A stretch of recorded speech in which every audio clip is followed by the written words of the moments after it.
Hello, everybody. It's Tuesday and a few minutes afternoon, and I'm excited to be chatting today. I think I've taken a couple weeks off. October is crazy. Hello.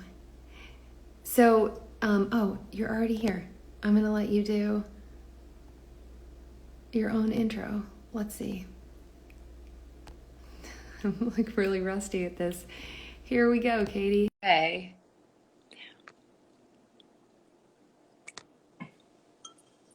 Let's see. Fingers crossed. Yes! Hi, How are you? I'm good. How are you? I'm good. I'm so glad this worked. Um, Yes, I was looking at my calendar yesterday and was like, oh, I'm so excited to talk to you. me too. This is so fun. So I was about to do your intro, but you were so on time that I didn't say anything about you. So I'm going to let you get from here. Awesome. Well, happy to be here and excited to give a little intro. So I'm Katie. I'm one of the co-founders of Larken. Larken was founded by one of my closest friends and law school roommates, and we're a line of maternity and postpartum essentials, clothing essentials, and our hero product is our all-in-one nursing and pumping bra, and it's a patented design, and our focus in designing it was on comfort. And so it's the first all-in-one bra without any irritating elastic, any awkward holes, any snaps, clips, zippers, or hardware of any kind. And the genesis for it came about when Maggie and I were both pregnant at the same time with our second daughters. And we had like so many women, really challenging breastfeeding journeys, and especially a lot of issues around pumping. And so when we were pregnant again and we were trying to, just think through how we were going to navigate it a second time, we were both practicing law at the time. And so thinking again about what that return from leave was going to look like and pumping and all the things. And we were just venting to each other about how horrible it went that first time around and how we could improve the process the second time. And so after trying between the two of us every option on the market and not finding something that worked the way we needed to, but also was comfortable, we decided to try and design it ourselves. So we ended up launching in 2019. So we're coming up on our fourth year, which is bananas. But it's been really exciting. So yeah, Yeah, I awesome. think that's it in Congratulations. a nutshell. I Thanks. One of my advisors after my first year was like, hey, guess what?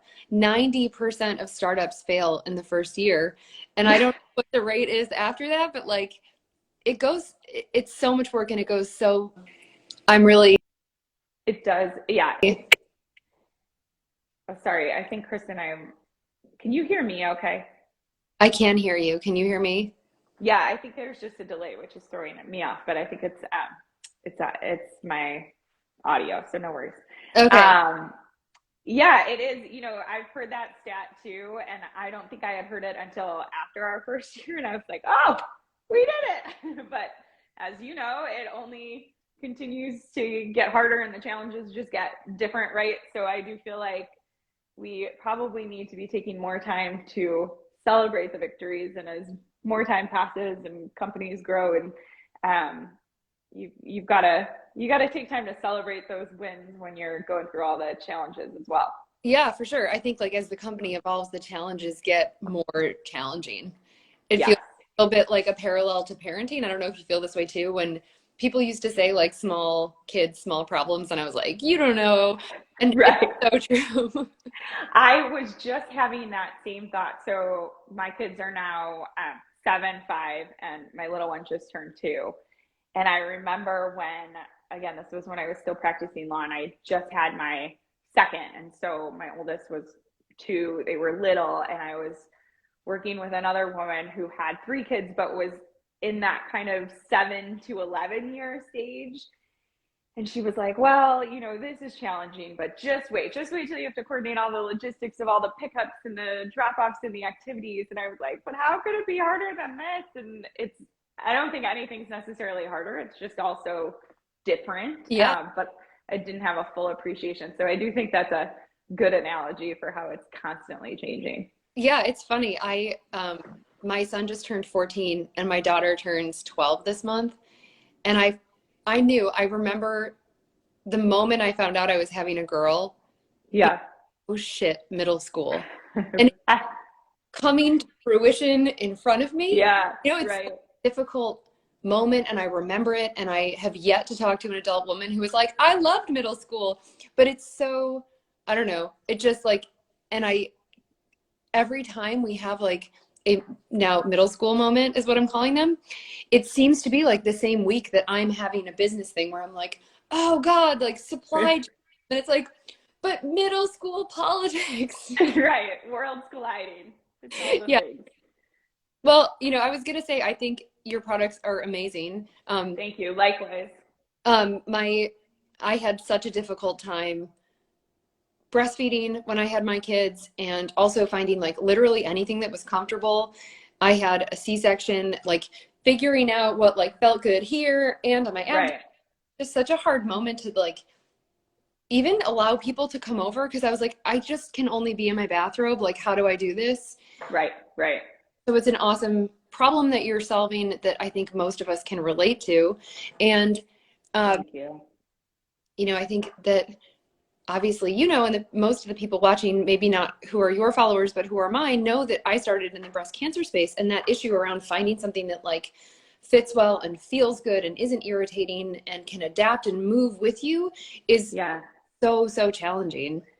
Yeah, it's interesting that you mentioned that because that has been a community of customers for us that we didn't fully anticipate and didn't necessarily have in mind that when we set out to design the product. But we have had women who have reached out, some who did find our products initially because they were breastfeeding and then ended up having a cancer diagnosis or having a mastectomy for a different reason and have told us, that the bras, because they stretch and move with you and because they don't have any hardware that can rub up against anything, have been really helpful for them. And it's, obviously that's a very rewarding email to get, and we're thankful that we can help in any way for those customers as well. Yeah, totally. And I had like the reverse, right? So we started out in the cancer community, and then when we launched our product, we had breastfeeding Right. behind us. And to your point, if you're someone who's going back to work, and here in the US, women are going back to work so quickly and often pumping. And if you're sitting in your office and you're freezing cold and you're stressed out and you maybe are Yeah. like, in a closet trying to pump, like it's so hard to like relax and let down. And Yeah. when I first started hearing from breastfeeding moms who were using the product, I was like, oh, of course. Like Yes. it, And I think your product is so genius, not just for making that experience more comfortable, but if you're someone like me who's really prone to clogged ducts or mastitis, that warmth can really help stimulate that letdown so that you don't get those clogs, or so that you can, unblock them. And so I think it's a great tool for that. And so I'm not surprised at all that it's been such a hit for nursing moms too. yeah, I mean, I thought about it for exactly those same things. I had mastitis, and in my mind, it is still one of the most painful experiences I've ever had. It's Um, awful. and I was like, oh, right, mastitis and clogged ducts and all these things. I had no idea until we started doing the research over the summer that it actually improves flow, like for pumping, Mm-hmm. that if you warm breasts before Yeah. pump. So we're looking into doing a clinical study on that because I think as a mom, as a woman, as someone who's been through like my own breast health journey, like anything that we can do to support moms, because you know that in those moments, it's like it's not all you can think about, but it's like right here. Yes. It's always top of mind. Yeah. So Yeah. hopeful that we can really be a product that helps in a multitude of ways Yeah. and that we're like, hey, we're a warming thing that fits in your bra. And if you're cold or if you need this for breastfeeding, that it can be malleable enough to Right. adapt. And I think one of the huge benefits is that it's a discrete product, right? So whatever your need is, whether that's for flow and output or to keep you warm and comfortable, having it be a discrete option is really nice. I think the same for your nursing bras, right? Like I was looking at companies that we could potentially partner with or reach out to or do something with. And some of them, it's like, well, like, what do you wear that underneath? You know, Right. if you're home in a bathrobe, like, absolutely, if that's your bra. Right. Sometimes they almost were like comically large or bulky. Yes. And which is not only uncomfortable, but to your point, as a busy mom, it's really inconvenient, right? I mean, you don't have time to constantly change in and out of your bras. And with one of my kids, I was an exclusive pumper. So when they're little too, you're pumping multiple times a day. You've got work or other kids to take care of, or both, or whatever it is, but you don't have the luxury of just constantly changing out of different bras. And when we would try these different solutions, Maggie and I would find that maybe we found something that was made with nice material and it was comfortable, but it would have this slit right down the middle of it that was uncomfortable because it's rubbing up against you in all the wrong places, but it's also showing through all my shirts. So I can't I can't leave the house in that, right? That's not something I'm going to wear to work. And it's not something I'm going to comfortably sleep in at night. And so it just kind of baffled us that there wasn't an option that made that a really easy transition between nursing, pumping, or both. So Yeah. that was the goal there for sure. And you have other products, not just the bra, which I would love for you to share about too. Yeah, we do. So when we initially launched, we launched with our bra and then our tank. So we have this super buttery soft. I'm obsessed with it. I'm not breastfeeding or pregnant anymore, but still wear both the bras and the tanks all the time because they're so comfortable. But the tank is a micromodal spandex material, and again, the goal was to not have anything that looked like your traditional nursing tank. So we didn't want the clasp because we wanted it to be something you could wear throughout pregnancy and have that stretch as your body's growing, but also that you could wear postpartum and easily just pull down to nurse without having to undo the clasp. And then it just be a basic that you can wear whenever, even if you're no longer nursing or pumping. So those were two products we started with. And then since then, we've again just focused on other comfortable essentials that are designed to take you pregnancy, postpartum, and beyond. So we have a couple different types of pajamas, a pant set, a night shirt. We have super soft leggings. They're made with that same micromodal fabric. And we have some high-rise underwear that's really great for pregnancy and postpartum. They're especially great when you graduate from that mesh underwear that everybody loves. And they're designed to be C-section friendly. So again, just really comfortable. And even if you're not pregnant or breastfeeding, they're just great to have in general. So we're excited to continue to figure out what moms need and think about what those kind of basics and the essentials are that you can wear year round. And that's really been the focus. Yeah, that's awesome. I think I had never thought about, I think about sustainability in a new way. I think about all of the ethics around Yes. sustainability in a new way in the last couple of years. And I think that so much, especially, and you know this because you're also fundraising, when you're thinking about your business model and what gets funded, they want people have to throw out and reuse. Like the most unethical kinds of businesses often are the most exciting for investors because it means repeat buyers. Constant. Right. It's been, I think, like just a disheartening thing to learn about. But I think so many companies like yours that are like, no, I don't want to just have like one underwear that's for C-section moms and a different one that's for when you're like, make one really good, really yummy feeling thing that you can buy in this moment that will last, because there's no like plan B here. And it feels like the whole startup community, not the whole startup community, but a lot of it has sort of lost sight of that these short-term, especially financial gains, have a really significant impact on people, but also the planet. And I love that you're describing that it was a thing that like you're still wearing, like you're still using your product, even though you're not breastfeeding right now. Like it's that was a huge focus for us. And to your point, I think, from an investor standpoint, maybe that's not always the most desirable attribute. But the flip side is, I do think that especially the next generation of parents, that sustainability focus is a big focus for them. And this focus on kind of minimalism and conscious consumerism, I think we're going to see a lot of changes in the fast fashion world in particular.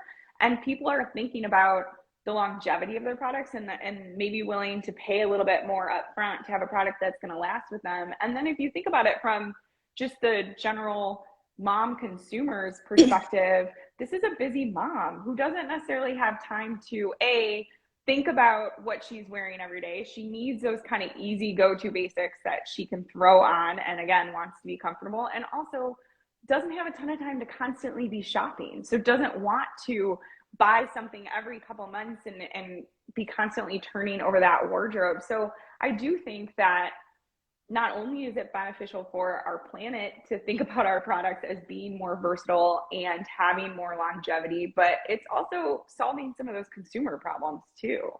Yeah, I think it's also not just in the new parent space. I think it's everybody's trying to be a conscious consumer. Yeah.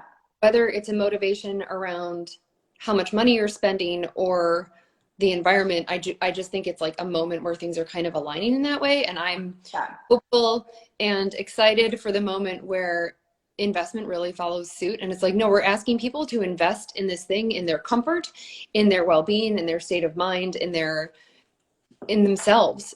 Right, right. We're with them on this journey in a really different way. Then it's like, hey, here's the coolest new thing at H&M that might fall apart the 5th time you wash it. Yeah, exactly. Exactly. I think that's really important. And I think we'll slowly see some of those changes as the investor world changes too. Yeah, we just need more of us. And like, I always, when I'm talking to another entrepreneur, I always somehow like dip into the fundraising stuff because it's top of mind. And there was a long time that I didn't ever talk about the business end of the business publicly. And it's like, no, I think it's interesting. I think people should know that like it's women like us who are like, I have a problem, I need to fix it. It's this that I was trained in. I'm not a fashion designer, I'm not an engineer. Like we're just gonna out.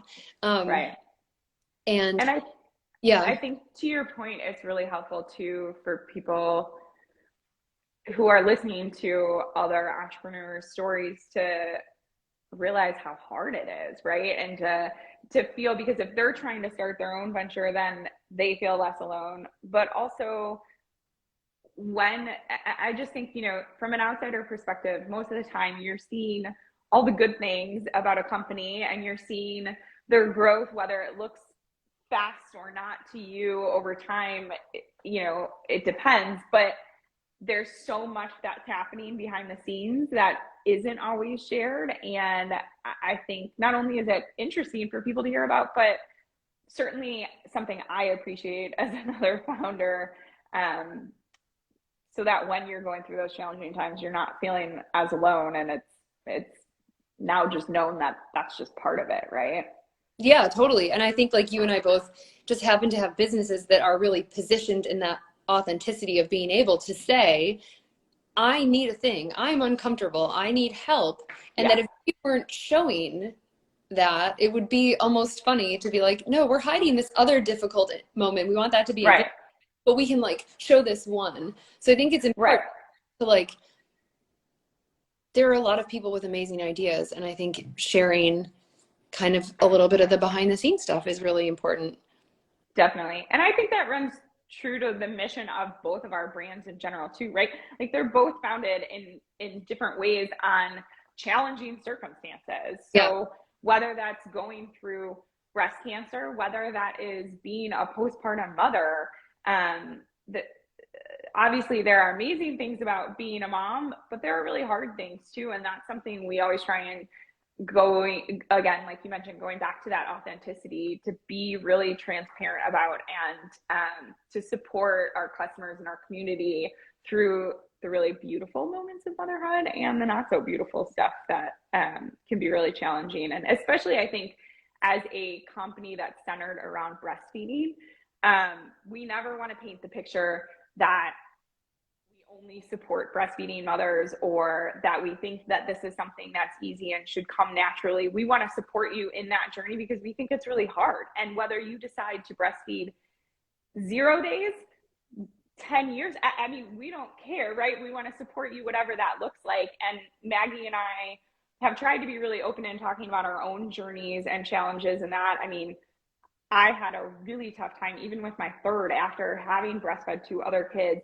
and being now immersed in this world, had all sorts of challenges. And we have both also formula fed, and we talk really openly about those things because I think we want our customers to know that there's good and bad to it, and we're kind of all in this together. So I think that goes to the business side and just like the product side of what we're both doing.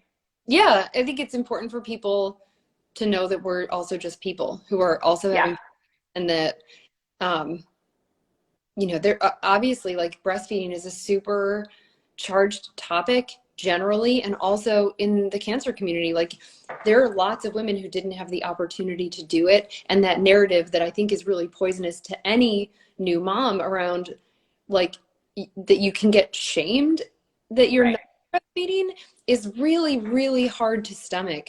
I was in coffee in New York last week with another previvor, and all over the coffee shop they had these posters that were ads for like a wrap that you can wear when you're breastfeeding. And she was like, I didn't get to breastfeed my baby, and I hate sitting here and looking at that. And it's like figuring out a way to really share an experience and say, hey, we're here to help you, whether you're this or that or the other thing, I think is good and important and challenging. And that's even more reason to open up the conversation and to share what's actually happening, because there are very few moms I know who like had a baby, were easily able to breastfeed, never had an issue. It's like one of the most difficult natural things I've ever tried to do. Totally. And I think we're getting better about talking about that. But particularly, I mean, and by we, I mean just the community of mothers in general.